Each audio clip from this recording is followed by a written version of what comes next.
Hey everybody, it's Kristianna Mrjenovich, your second chance queen, and tonight I'm super excited to be interviewing another international queen, and that is Nikia Rockley from Australia. Nikia is a vibrant and passionate advocate for heart health and a seasoned pageant competitor with nearly a decade of experience. And recently, she placed first runner-up at Australia Galaxy Pageants 2025. With a deep love for community involvement and a lifelong connection to horses, Nikia brings energy and authenticity to everything she does. Outside of the spotlight, she does enjoy traveling, spending time with her beloved pets, and inspiring others to live with purpose. Known as the Hype Girl among her friends, Nikia's mission is to uplift others while using her platform to promote awareness and positive change. Please join me in welcoming Nikia Rockley. Welcome to the Second Chance Queen podcast. I am super excited to have you on. I would love for you to start by telling us your most prominent second chance story in your own words. Thank you for having me on your show once again. So my second chance story would have to be, it's happened to me about 4 years ago. I was riding my horse. I used to be what I would call a hoon rider, where I would just go 100 miles an hour out the back of the bush, not caring about anything. And then I had a little bit of like a freak accident out the back, and I fell off my horse and went underneath him. And I just missed him from stepping on my neck when I was riding because I felt it all a brush against my back.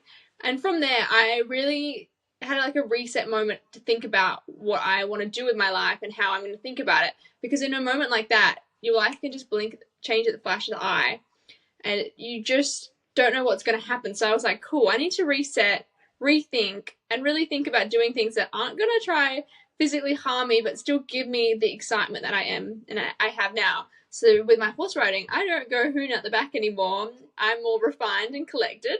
I sit on my dressage pony and plod around and do jumping. But I really took that to heart as well with everything I do in everyday life. I reset, thought about what I'm going to do future-wise. I got a new full-time job, which I've been there for almost 3 years now, and I love it to death. It's something where I can really embrace my creativity, talking to people because I love to have a chat. I love people, which also dives into why I'm really passionate about pageants. I've been doing them for almost 10 years now, and it really has unlocked me to be better with community service, go out there, do things, and have a chat to people, because I'm really passionate about pageants and changing the stigma behind them, because a lot of people in Australia don't know much about pageants. It's not a big thing, and they think about toddlers and tiaras and how it's very catty, why pageants in Australia aren't like that at all. We're very prominent on sisterhood and uplifting others, as well as getting in there, having fun in your community, and really showing people who you are, instead of it's not just about looks, it's about what's in the heart. I love that. Now, I absolutely love the work that you're doing with the stigmas around pageantry, because it is true. There are so many misrepresentations of pageantry out there, and they're not just beauty pageants anymore, the way that the world kind of is used to them just externally judging. We really get put through the ringer. We're going to circle back to that ringer here in a second, but I do want to say that I love how your outlook on life kind of changed with that experience with your horse, and how such a near life-changing experience. I mean, that was essentially a near-death experience. If not, your life would look much different if you did survive that. I love your positivity around it, and I love the way you kind of took charge with your life and have really given yourself a second chance. So kudos to you, because that takes a lot of guts to do that. Thank you. Absolutely. And I know that you are a first runner up That recently. I am. I have my beautiful little sash here. Yay. Last weekend, I competed for the title of Miss Galaxy Australia 2025, and I was lucky enough to walk away with first runner-up, which is an amazing feat. I was competing up against 20-odd girls, so to place second, I was over the moon. My goal was, going into the pageants, I always set up SMART goals. So my SMART goal was to walk away with 3 side awards and top 2. I didn't get my 3 side awards. I only got 1, which was my most happiest award, which was a community service award, because it really shows just how much I'm always out in my community and giving back to people. But I was just so over the moon to place top 2. It was the highlight of everything, as well as making new friends, especially my roommate. She was so lovely. I love that. And I've had the honor of interviewing a couple women from the Galaxy system, and you guys are rock stars. I mean, every time I interview a woman from the Australia Galaxy system, they just blow my mind. So you guys had fierce competition, and to get first runner up, that is absolutely outstanding. Thank you. Congratulations. That is huge. Thank you kindly. I How always say that we're pocket rockets. Love that. Oh my gosh. How are you feeling post pageant? I mean, I know that there's a lot that goes into the emotions and processing when we walk away from pageant week. Whether we Yes. get the outcome we want or not, there's a lot of things going on. How are you feeling? Have you decided you're ready to dive right in to going back into the pageant world? Or are you going to take a break? How do you think you're going to handle So I kind of had, like, on the night, I had so many mixed emotions, and I was honestly, like, everyone kept coming up to me and being like, oh my God, are you okay? You placed first runner up. And I was like, I'm so ecstatic. I could not believe I did this well. I was like, so I mean, it really fueled my fire to come back, because just because I placed first runner up, it means that I'm going to come back and I'm going to do better and stronger, because it means another year of me practicing and putting my heart and soul into a platform and a pageant that I solely connect with. Galaxy to me is more than just a pageant. It's like a home. It's a sisterhood, and it's really where I feel at ease. I couldn't find a better pageant that aligns with my values and where I want to be in life, which is truly amazing. But I'm meant to be having a 2-month break from pageants. But let's just say my brain's a little bit ticking haywire at the moment. So I've already got plans with outfits and what I'm going to do and appearance lists for next year. I think my pageant coach is going to be like, Nikia, we talked about this. We needed a break. Originally, this pageant was meant to be my last one before I bought a house. But I kind of told my partner, I was like, I'm so sorry. I can't not just place first runner up and not go back next year. It is my calling it? and I need to go back. And he was like, I guess you did really well on stage, so I'll let you go back. And I was like, good, because you didn't have a choice whether I was going back or not. I love that. And I love when systems really evoke that sense of home in Mm-hmm. you as a contestant. I had a very similar experience last year with International Ms., which is my system, and I placed second runner up for Mrs. USA. And everybody kept coming up to me the same way they came up to you. And there was lots of congratulations and there was lots of, how are you feeling? And I was so proud of what I'd accomplished. I was on such a high and it lit a fire. I don't even think I left the pageant and I was like, I'm coming back next year. Like some people need a break to like process. And I was just like, no, I got so close. I'm coming back. 100%. I actually saw my director the next day and she was like, oh, congratulations, you did such a good job. And I was like, well, Shakai, I'm coming back. I'll see you next year. And she was like, oh, amazing. And I was like, I can't get this close and not come back. And you're right, it really does. It fuels you and you come back stronger and harder the next year because you've had 2 to a year's worth of preparation and planning. So your headset and your mindset is in the right spot so you can go forth and be stronger and happier. Absolutely. I understand why some women get very emotional and kind of have that like pageant down slope after pageant week where they're just kind of upset or they're processing things, but I did not have that experience with my system, and maybe that's a good sign that So you reckon system's right for you. 100%. I was just about to say that. I personally think if that's the fuel you get after a pageant, you know that system aligns with everything that you value in life and you want to progress and be better and better and really take home that title one day, because you're not just embarking the title, you're embarking yourself and you are the title at the end of the day, because the title can only go as far as you take it. Absolutely. I love that mindset. And I said something very similar to my director. We were standing backstage and she was on like the side of the stage and I was standing there and I said, if I don't happen to win the crown this weekend, I'm coming back until I do. So we should probably just get to know each other because you're going to be seeing a lot of me. I'm not going anywhere. Yes, queen. That's the mindset we want.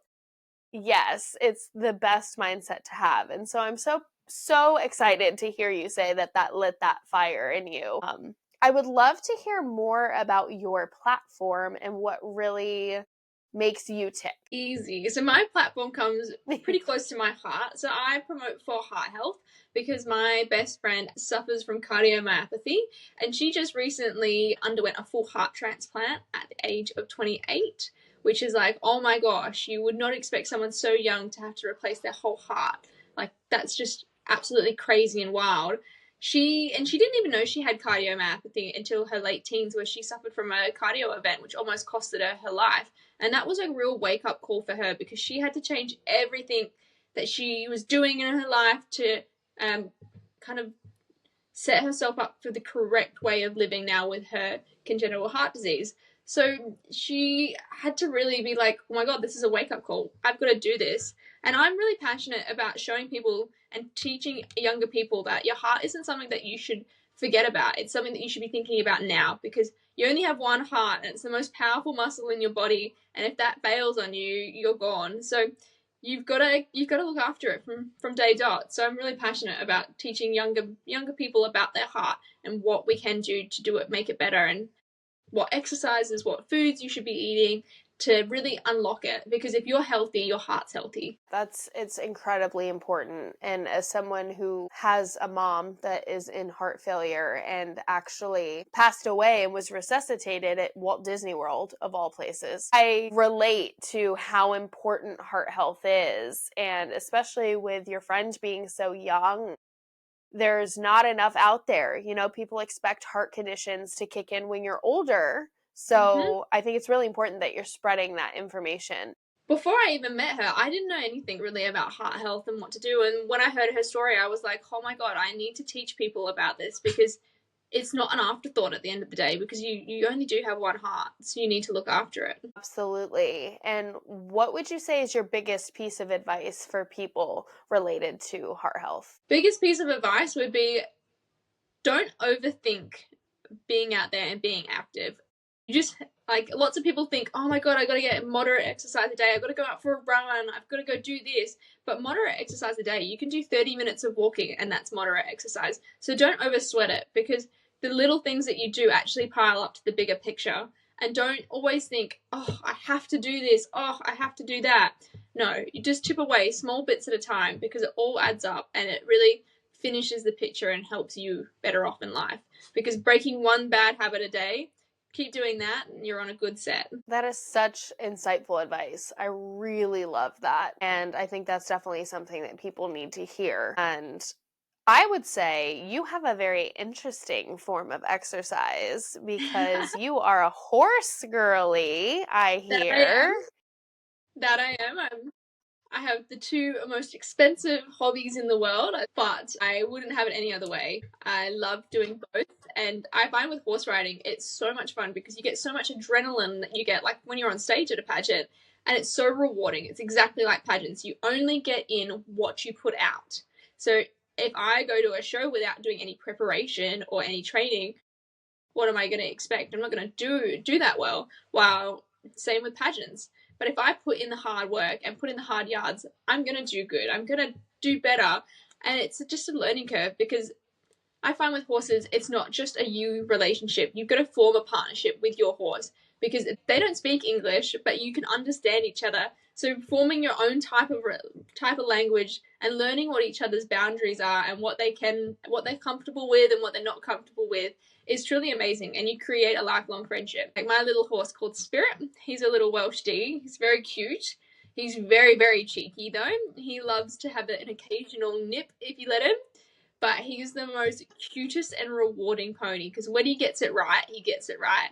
And it's just like, oh, I could cuddle you, you big cuddly little boof. People don't realize how much of a physical workout riding horses is, because I did English riding when I was younger, and my legs, I probably had the most fit legs of my lifetime when I was an English rider and practicing the dressage stuff and, you know, trotting and all that fun stuff. They really have no idea how much your body works out. Yeah, well, like when you think about it, when you're riding proper dressage or even show jumping, your reins, you want to have light contact, but it's still not as light as you think. They're going to be like holding on and have self-carriage, but you're still going to have that contact. So you're holding up basically a 40-kilo head still with light contact, so your arms get a workout, and then your legs are having to control the speed, control their hindquarters, having to keep them going forward. It's crazy. Not to mention also the care that they take, lifting up hay bales, feed buckets, brushing them. It's crazy. I also work as a stable hand as my second job before I start my full-time job, and picking up 11 stables worth of poo a day, these guns are getting quite strong. You have poo guns. I have poo guns. That is a new term, and that is hysterical, but also very accurate, because with horses comes lots of poo, and it is not light. So I relate to that. They're basically overgrown children. Not heard them described that way, but that is very accurate. And they can be very sassy animals, but it's because they're so smart and they have such personalities. They do. And like with horses as well, because they've got such big personalities, you've got to find the right horse that matches your personality. I had a horse just previously and he was a hothead, and I'm quite a hothead as well, but I get quite nervous, and because I got so nervous and we're both hotheads, he would just charge at fences, and then that got me really scared. So it was a bit like I got to step back from that, and now I've got Spirit, who's what I call a little log. He's small and round, but he is so lazy, and it's so great because I have to keep egging him on to go, and he's like, come on, Mom, I just want a nap, let me just stop. And I'm like, no, we've got to do this, we can nap in a little bit. And then when we're both tired, we're both like, oh, we can relax now. I remember there was one time where I was at a coaching session, and I was riding this horse that was at the stable that I was riding at, and I used to ride this horse all the time. His name was Sky, and Sky was a little bit of a butthead, and one day he kept trying to run my leg into the fence. Like, he would go around and he would try and like drag my leg against the fence. And my coach kept saying, like, you know, you've got to get him on that side, get him off the fence, get him off the fence. And I finally stopped him, and I was like, I am doing everything that I can physically do to keep this horse off the fence. He is not listening to me. And she was like, I'm going to get on the horse, and I'm going to see, you know, I'm going to, I think she was expecting to hop on the horse, and he was just going to, you know, magically be good, and she was going to be like, see, I told you. But she got on the horse, and lo and behold, he was doing the exact same thing to her. And the satisfaction I felt watching my coach struggle to control this horse with all of her experience, I was like, see, I'm not just, you know, I was like, I told you so. And she got off of him, and she's like, wow, he's being a stinker today. And you weren't kidding. We're going to like end it here because he's just not in the mood. And I'm like, see, I told you it was not you need me. to listen. Yeah, so she believed me after that. When I was working with Sky and he was in a mood, she knew that it wasn't actually me not doing what I was supposed to be doing. It was Sky being a turd. A loving being a turd monkey. Yeah, and that's the thing with horses. You've got to really be able to read them, because they're just like us. They have their off days, and some days they don't want to do things, and they might be, you don't know what they're feeling because they don't communicate with you. You just got to read the signs, because they'll tell you everything that they're feeling. You just have to make sure you cue on and look at the signs that they're telling you. Do you think that there's things that you take away from riding horses that help you with pageantry? 100%. Patience is key. You've got to be extremely patient with horses, because you put in so much hard work, and that hard work will pay off. It's the same with pageants. Pageants, you've got to be extremely patient, because one year might not be your year, but everything it happens for a reason. And just because this year isn't your year doesn't mean next year won't, because everything pays off if you put in the hard yards and hard work. And that's the one thing I will take back from anything that I do with horses, is that you've got to be patient. You've got to just slowly build those brick walls to create a bigger wall, because things don't happen overnight. Yeah, you have some girls that can win a pageant first go, but that's not for everybody. You find that the true queens that truly shine are the ones that put in years of work. I think that's really encouraging for the people who are trying their second or their third shot at their dream title. And it is easy to see those women that come in and they just kind of sweep the floor at their first go round.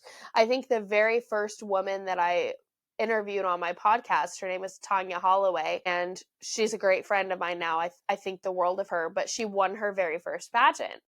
And I was like, how the heck did you do that? And it was like that Some natural people just have the talent. pageant luck. Yeah, the gods were on her side that day. But then there's me who, kind of went into my first pageant thinking like, oh, I can do this. And it hasn't worked the same for me. I'm having to 100%. develop and change and put in that effort to get that reward back. Well, like to put it in perspective as well with me, next year will be my 10th year doing pageants. So I've been doing it for a long, long time. My first 4 pageants I did as a teen, I flew over to the Gold Coast each time. I didn't place in the top 5 at all. And I was like, oh my gosh, this is the end of me. I'm going to be dying. But do you know what? I put in that hard work. And then my next pageant, I walked away with a title. My next pageant, I actually placed first runner-up. But it was actually, we had a mess up with the scoring and I had actually won. So it all pays off and you all chip away. And when I went back to Galaxy for my second ever attempt as a miss, not a teen, I got in the top 5, which is ridiculously hard to do because Australia Galaxy Pageants in the Miss division is so competitive, and to even place in the top 5 is a feat itself because not many people do. My beautiful best friend Nicole, who's done Australia Galaxy Pageants for 4 years in a row now, she hasn't placed top 5 once. So next year is going to be her year and she's going to smash it out of the water. We're praying for you. But that's just to show you, like, that's her 4th year and she still hasn't got there. But it doesn't mean that it's not going to happen. Because every year she comes back stronger, more resilient, with more mindsets and more eyes on the goal and where she wants to be and where she wants to take that title. So I think one year she's just going to swoop in and be like, wham, all my hard work's paid off. And watch me because I'm about to shine. And pageants are, they're such a subjective hobby. And they are, I always say different pageant or different judges, different day, different performance, different outcome. I mean, 100%. You could go and perform the same exact thing in front of 3 panels of judges, and you might not get top 20, you might get top 5, and you might win depending on who's 100%. sitting on that panel. Exactly. And that is a wild, it's like a combination of really hard work and really good luck. Exactly. And that's it, right. You're not every judge's cup of tea. Like my headshot last year won best in headshot. The same headshot this year didn't win best in headshot because it's just different judges with different opinions. Every judge is going to have their own personal opinion on what they like and what they don't like. So as you said, it's a thing of hard work and luck.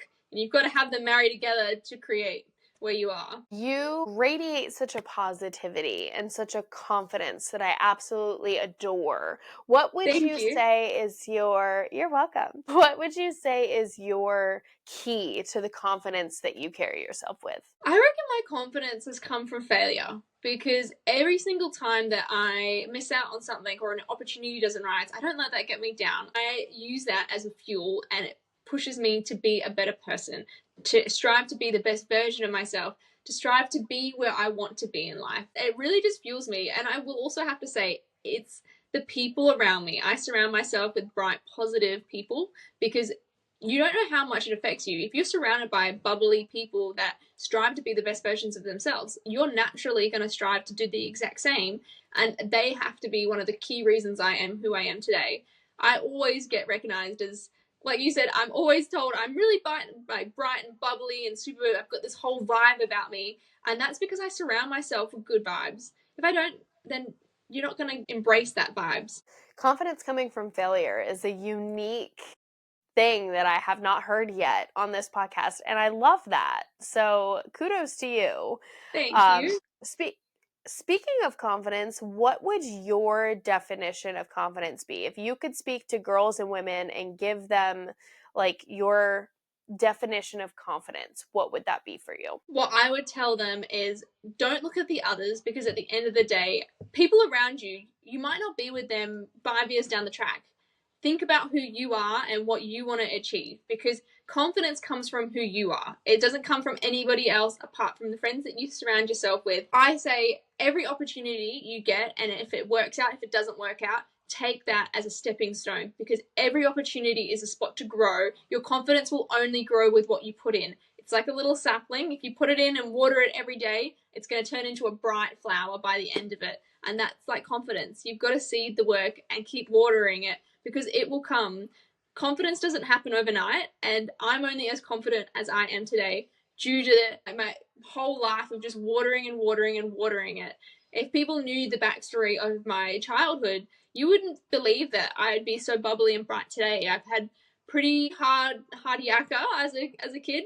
So to be where I am now is a feat. And I believe if I can be this happy and this positive, I believe that you could be. You mentioned resilience, and that's something that, being a podcast about second chances, you hear a lot of different stories and you hear a lot about resilience. So what would you say is your biggest event catalyst for becoming resilient? It would have to be my brother. So I'm going to touch base on like my childhood side, which I don't normally do in podcasts. So my brother drowned when he was 2. He has, yeah, so he's got severe frontal lobe brain damage as well as extreme ADHD. So he can flip at a switch of a button. He can go from really, really high highs to really low lows, and his whole like kind of vibe about him, it can go up and up and up and down. So that's really taught me to really take on anyone's situation and don't judge a book by its cover, because you might see me as me, but you don't know what I've been through and what I've had to experience.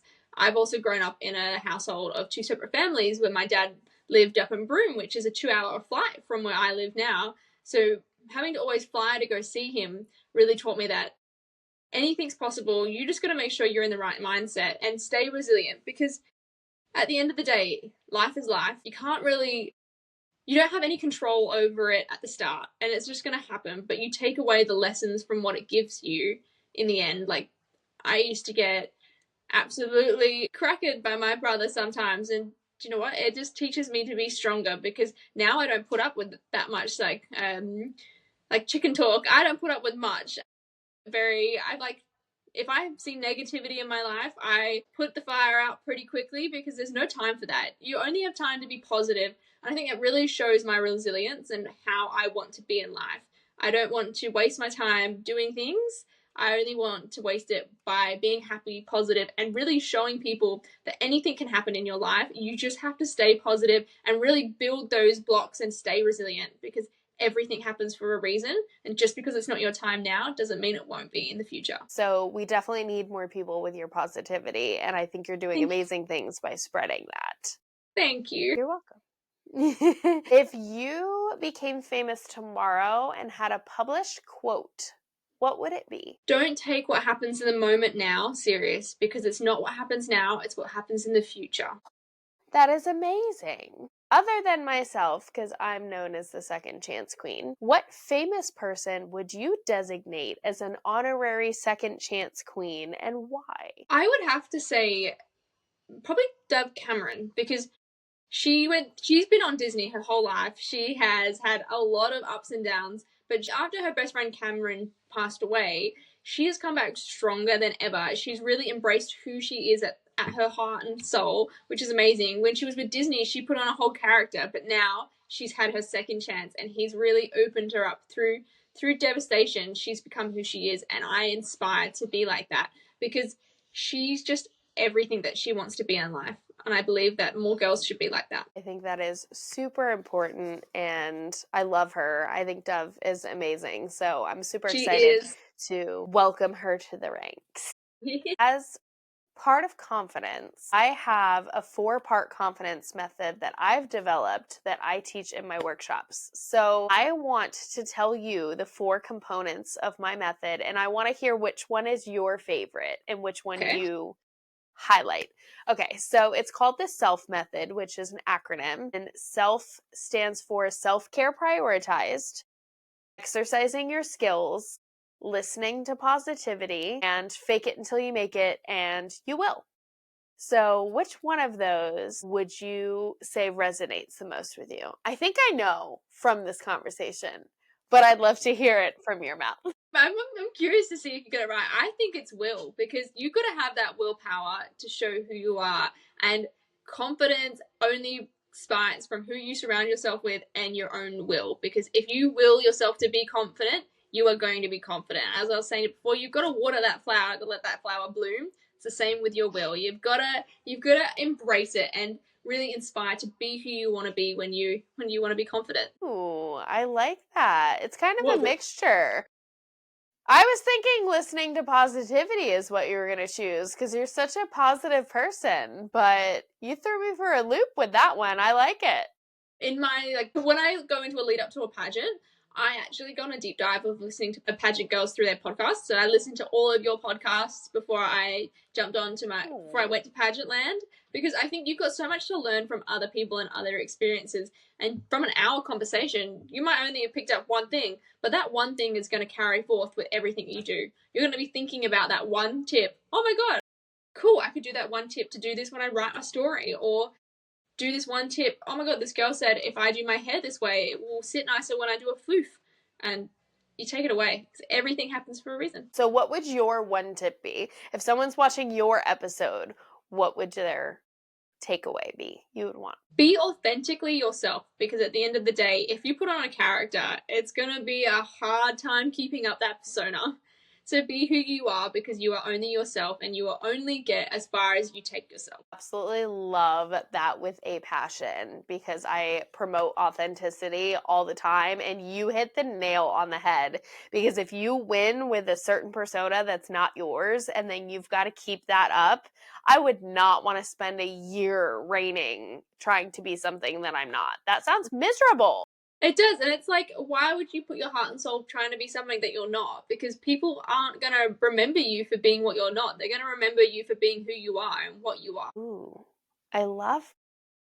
Thank you. That's a good one. So obviously, I think I know the answer to this one too, but I'm going to ask it and then I'm going to ask it a second way. So it's, if you could have a second chance at any title you haven't taken home, which one would you choose? I had a feeling. It has to be this pageant, but I will say, if I could relive this pageant once again from last week, the one thing I would change would be my evening gown walk, because I had so much kind of nervous energy going into this, because I actually had a dress malfunction the lead up to the pageant. I flew that dress over to Sydney and all of the horsehair braid had actually snapped from the bottom of it, and in my training I kept stepping on it and my heel actually went through it at one stage on the Tuesday, so I had to safety pin all the horsehair braid up to the dress. So when I was walking on stage, you can see it in my face. If you look closely, I was a little bit nervous, and at one stage I looked down at my dress to make sure I wasn't stepping on anything. And I'm like, gosh, if I just stayed looking up, maybe I would have done better. But everything happens for a reason. It just means that dress wasn't going to be my crowning moment. It means I've got a bigger, beautiful, and more bluer dress coming in my future, hopefully. But it would have to be AGP. Now, if you win that title next year, say we manifest it and you come home with the title next year, are you planning on retiring from pageantry after your reign, or are you going to keep going? Do you have a dream title that you are like, I really want to give this one a shot one day? I think at the moment, no. I don't have any other systems that I really got my heart set on, because for the past 10 years, all I could think about was Galaxy. I was dreaming about that international crown at 15, thinking about walking away with that crown. So Galaxy is my be-all and end-all. But that doesn't mean I won't stop there. I think if I was to win, I would have a little break after my reign, because I've been going gung-ho for so long, have a little break, and maybe I would return as a Mrs. when I get married, hopefully, in the near future. That would be exciting. Yes. Then you don't even have to leave Galaxy. You're just coming back in a different division. Look at. Exactly. Unless I walked away with the international title. If I walked away with the international title, I think that's why I would close the book on Galaxy, but I would always still remain a Galaxy, part of the Galaxy family, because I just find Galaxy does such an amazing job of inspiring other women to be truly who they are and be a best version of themselves, whether it be through community service or learning how to publicly speak and being out there and really showing that courage comes from whatever you inspire to be. Love that. And you took home the Community Service Award. So what was your favorite community service that you did? This is oh so easy for me. It would have to be the Ronald McDonald Up All Night Walk, where walkers walk 42 kilometers overnight to raise money for the families that have to stay up all night for their sick children. This is my favorite appearance. Behold everything that I've ever done in my life, because I'm surrounded by all of the Perth pageant community, because we always rally together to dance in the middle of the night. At midnight, we're sitting here with our LED glow sticks like, let's go this way. And we just have the best time. It's so uplifting to meet all of the walkers as they're going by and encourage them that they're doing such an amazing job. One of my customers through my work, actually, they raised $20,000 for the walk. And I'm like, that's just amazing. That's so inspiring, and I couldn't be prouder to be there cheering them along as they walked the grueling 42 kilometers. A lot of the walkers actually come up to me and they're like, how do you have so much energy for 12 o'clock at night? And I said, it's because you guys give me the energy to be this high energy and cheering you on, because you're doing such an amazing job doing this walk in the first place. So how can I not be full of energy and full bubbly and positivity, because you're doing something that's wonderful in our community. Is that something that you plan to do annually? That was my second year in a row of doing it, so 100%. We will be doing that annually, because we love to go for our pre-Ronald McDonald walk dinner, where all of the girls go to Dome and we all have our little snack, and then we get ready and party. So next year, you just won the Galaxy Crown. You are there. What message would you send today that you want to hear when you win your Galaxy Crown? Holy moly, we made it. 10 years of hard work has paid off, but just because it's paid off doesn't mean the hard yards aren't over yet, because we have bigger goals in plan and we are going to achieve them, because we are amazing and there's nothing else that can stop us, because we are unstoppable. Oh, I love that. And I am so sending you this clip. So next year you'll have this clip of you and you can watch it after you win your title. It was actually really cute at finals this year. Before, on the Saturday morning, we actually had to write. So the Australian director Shakai made us write a letter to ourselves to read the next day. And I will say, when I wrote it, I was getting teary-eyed. And then when I read it the next day, I was like, oh my God. And it's making me teary-eyed now. Yeah. Just feeling all of like the positive vibes in my mindset I was just truly amazed. I was so happy and so amazed that myself back then thought I could do it, and I did it. You did amazing, and first runner-up is no small feat. So seriously, congratulations. And with your positive energy and how contagiously just optimistic you are, I can totally see that propelling you through to next year and you walking away with the crown. So do not lose that spark, girlfriend, because the spark's not going anywhere. It's just fueled the fire for a bigger spark. I love that. I remember having that buzz and having that feeling after International Ms. And I thought I was crazy because like everybody's going laying low, you know, and I'm like, I'm hitting the ground running. And I feel like I've been sprinting ever since because it just lit such a fire. And I can see that same kind of reaction in you. You're like, I was so close. I'm going to do it next year. And I just love that attitude. You're very similar to the International Miss Australia, Monique Sawyer, who's here. Yes. You guys have the same mindset and the same, like, let's smash this out. So I can't wait to watch you both on the international stage, as well as another WA queen who is returning to International Miss, Chantel. So I can't wait to be there with my little pom-poms on the live stream. I love that. So are they competing in September? Yes. Then, so I'll actually get to watch them in September because I'm Florida now, they separated us. So I have to win Mrs. USA in January to go to International Ms. the following year. I get to cheer her on from the audience. Well, it's good because I'll be messaging you being like, how is my babies going in the finals? Yes, absolutely. I will keep you updated because, yeah, they will be there and I will be cheering on from the audience. So, yeah, it's the first year they're doing it this way. So we'll see how the changes kind of are. But everything happens for a reason, and I can see you watching me at the Galaxy International Finals next year with your US title cheering me on. Yes. Oh, I love this. We're manifesting this. And Of I was course. going to ask if you knew Monique, because I know Monique is a Galaxy Queen, is she not? Yes, she is a Galaxy Queen, and I know Monique very, very, very well. The WA pageant community are like this. I would easily hands down say that WA has the best pageant sisterhood out of the whole nation. We are so there for each other. If anyone needs a hand, we're like, pick me. Yeah, me and Monique are quite close. She actually flew to Sydney last weekend to watch me on the stage. That is so sweet. Yeah, so it was so nice because I had a few WA girls actually fly over to support me. So that's just to show you amazing. how much of a pageant community we have here and how close we all are. Because one crown for me, we always say, like, in the pageant community, one crown for another is a crown for all. That is such a sisterhood statement, and I love that. And honestly, I'm not surprised that you guys are all so close, and that's amazing. Yes, Monique is a very fierce competitor. I didn't get to spend a ton of time with her at International Ms. because I was a G and she was a W, and so we were like at polar opposite ends of the alphabet.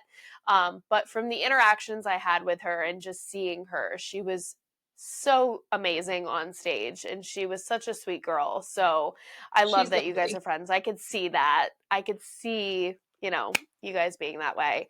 And that's great. So yeah, I will totally be rooting for you at internationals next year because Thank you. it's going to happen.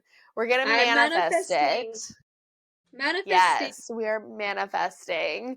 And that would be an awesome kind of full circle moment. That would be so cool. It would be to think about where we are now and where we could be in the future. If you had one last message that you wanted to send everybody from tonight's episode, the biggest takeaway, and whether it's something to do with your platform or something to do with just your mindset, or what do you want your statement that people really know you for from tonight's episode? Take my positivity and fuel it to your fire. Mindset doesn't happen overnight. Mindset happens when you put your mind to something and you're set on your goals. If you dream it, you can achieve it. And also your platform.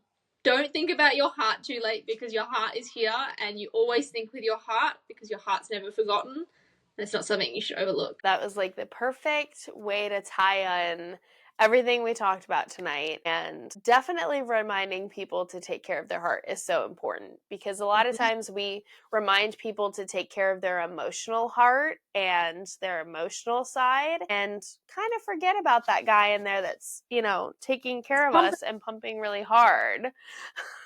Exactly. So thank you so much for coming on tonight, and Thank you so much for had a having blast. It was so much fun. You are an absolute This has been joy. my favorite interview that I've done as a podcast. So thank you. It's actually been so much fun, and I can't believe the hour has just flown by. Thank you, everybody, for listening to tonight's episode of the Second Chance Queen podcast with Nikia Rockley. She is an absolute joy to meet. I'm so excited that I got to interview her tonight. Her energy, her optimism is infectious, and I hope that it comes through to you however you're streaming this podcast, and you take her energy and her optimism with you and let it fuel the fire that you have in you. I am rooting for Nikia and everything that she does, and I will be looking forward to seeing her crowned next year, because she is going to take that crown next year, and seeing her on that international stage. Thank you for joining us on tonight's episode of the Second Chance Queen podcast, and remember, you always have a second chance. You just have to be willing to take it.